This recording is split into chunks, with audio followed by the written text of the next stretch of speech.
We come back to a litany of different things. I see the Ron DeSantis, Gavin Newsom debate last night, and then watching a lot of other things go in parallel as we try to hold and keep this country held together during this Biden administration. One debacle after another. It's now a litany of repair jobs that we're trying to do just to stay active and productive and responsible to the nation and to the people these elected officials are supposed to be serving. Yeah, I agree with you. And, when you look at it's very frustrating for the average person who just casually follows the news, because what you have here, it's coming from all fronts. You have the Hunter Biden investigation, which is, a guy who obviously bankers had tried to point out the fact that there's money coming in this company into his company, into this country from a foreign country. And he is one of those people that was designated by the bank as a political, what do they call that? I'm trying to remember, but there's some term that they use when you can be exploited by a foreign country because you are a political person or the family member of a political person. So we see this happening now. It's becoming more and more apparent that Joe Biden, well, this is a criminal operation. Everything that he's doing is illegal. And, they can say all they want to that this was loans and we were paying loans back and all that stuff. Nobody believes this stuff.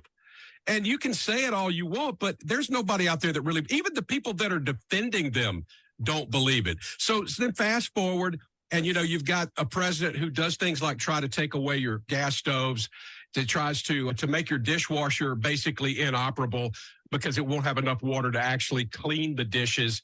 And then lately, the last few days, we've seen where the NTSB wants to put a kill switch on your car, number one. And number two, they want to limit how fast you can go. Yeah. Now, as a former traffic cop, I can tell you we did a pretty good job of keeping people from going fast. And so that'll put some traffic cops out of work maybe, but that's no big deal. But the thing is the freedoms that you lose one by one, little bit here, little bit there, just like the old saying of putting a frog in the water and turning the heat on. And by the time he realizes that he's being cooked, it's too late. And that's what leads into what I was hoping we could talk about today. The headline is the Ron DeSantis, Gavin Newsom debate from last night, but everything you talk about the frog in the water coming to a slow boil, you had the Biden administration just yesterday, without rhyme or reason, pushing this narrative about more electric vehicles, more EVs on those highway systems. Had I come back from Washington recently in an EV, it would have been a 2-day process and would have required me finding charging stations along the way, all the way down.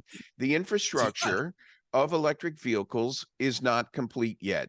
And that defaults to the main issue I wanted to talk about. Gavin Newsom and the Ron DeSantis debate last night. What'd you say? I said, you obviously can't hear me, because I wanted to make a valid point that Gene Valentino is not against electric cars. I've actually been with you and ridden in your Tesla. That's correct. And I'm sorry, I just didn't hear you step in. The Tesla is good, and it's great for a 250, maybe 300-mile radius. But it's not good for a 1,100-mile trip from Virginia down to Biloxi. It's just not good for that. And it may be in the future, but there's going to be all sorts of consequences for that to come to the marketplace. Here's my problem. And let me just focus on the debate, and I think I'll answer your question in a different way. If Gavin Newsom is the best they have last night as backup on deck, then I was right. The Democrat Party is in its final days. Newsom had nothing to say. DeSantis was on point, and if Trump was not running, we're lucky to have DeSantis. Yeah. We've got a deep bench on the Republican Party side. They have no bench. They have no leadership. Just a deep bench of faceless bureaucrats running a party. Yeah, we've got some Republican rhinos that need to be spanked, but the Dems have no leadership. They have only party bureaucrats.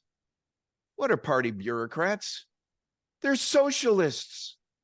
The socialist dream is that the bureaucrats run the world.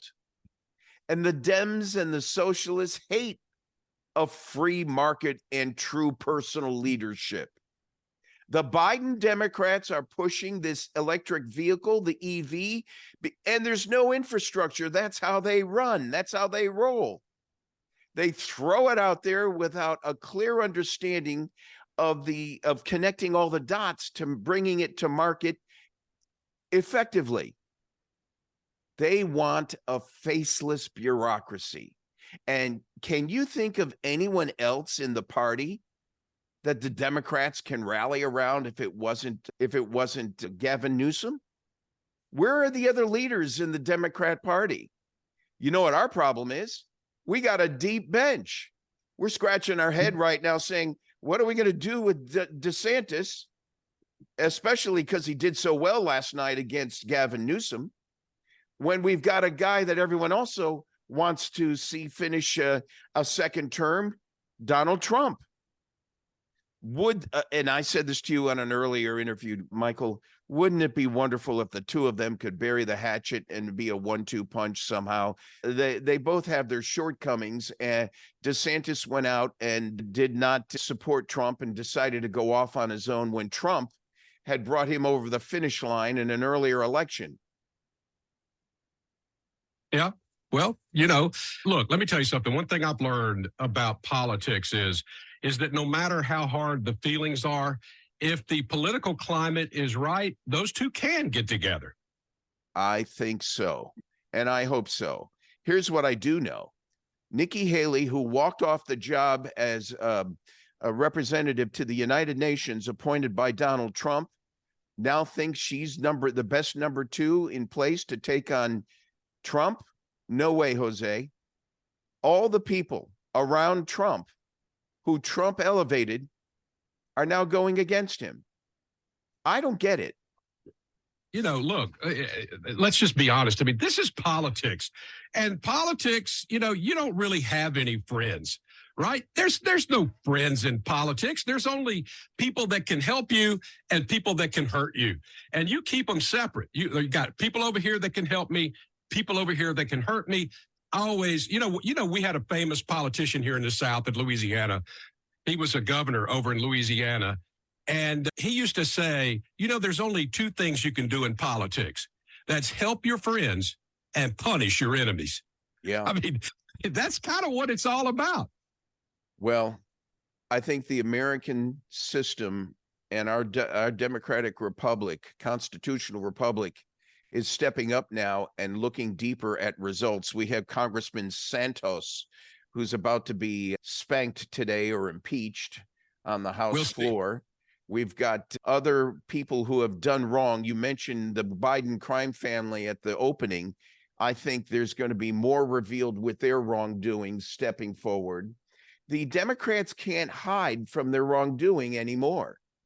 Kamala Harris, on a recent interview, I was praying she would show some level of leadership. She couldn't even answer how she's going to deal with TikTok in her own family, let alone how it's going to be administered in government. You've got ballsy people like Elon Musk stepping up and saying that, telling Bob Iger at Disney, go screw yourself, basically. I'm not going to let you and your advertising dollars control my Twitter X platform. You gotta love that guy. Yeah, go ahead. I said, you got to love that guy for what he does. I mean, he said he would blow that company up before he would let them run him. Good.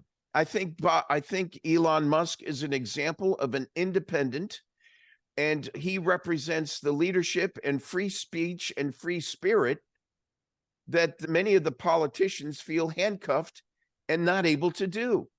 Well, wait a minute. I elected you to get in there to represent me. Take the bandage off your mouth and start talking and protect this nation from the corrupt folks that are the bureaucrats trying to minimize free speech and stifle freedom of expression. I got to say, Michael, just for the record, DeSantis gets an A for last night. Gavin Newsom gets a D- or an F. He shouldn't be it was a misplaced debate between two people with two different motives. And I really regret Gavin Newsom thinking he has the right to use it to go against the narrative and the facts.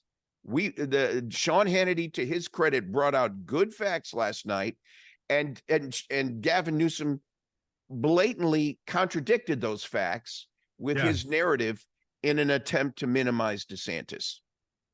Yeah. All right. There's the music. Thank you for joining us, Gene. I hope you have a great weekend. We'll see you next week. Good to you. Best of the citizens in the Pine Belt. See you soon.